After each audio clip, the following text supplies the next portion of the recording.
Hello, my name is Kasak Amit, and this is Economics Lesson 4, Chapter 5 on Elasticity. In the passage Customers and Changing Costs, we learn about the relationship between elasticity, prices, and profitability. Price elasticity of demand determines how firms can pass on costs or retain profit shares from sales of a product when key input prices fluctuate.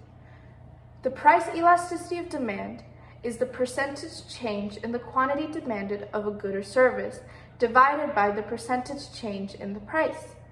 If the absolute value of that number is less than 1, it is inelastic. If it is equal to 1, it is unitary. And if it is over 1, it is elastic. In the Advil example given in the passage, the key input is decreased. This means that the supply line is moved to the right. When the supply line is moved to the right, the price decreases substantially, but the quantity doesn't change very much at all. Versus in an elastic demand, when the supply line is moved to the right, the price doesn't change very much at all, but the quantity changes substantially. This means that the customer would benefit from an inelastic demand rather than an elastic demand.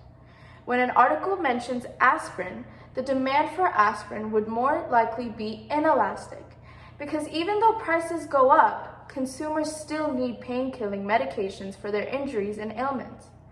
Versus the other example that was used, which was coffee, would more likely have an elastic demand due to the amount of substitutes available in the market. If prices go up, a customer can choose to buy an energy drink or a tea instead.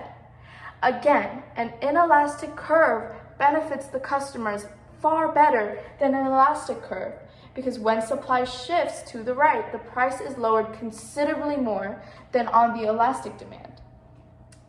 In the aspirin situation, an inelastic demand would lead to a great fall in sales revenue as prices dropping significantly while the quantity is raised not much at all. Even though the sales revenue drops, the producer would still implement the technology because of its competitors. If one firm decides not to implement such a cost-saving technology, it can be driven out of business by the other firms that do.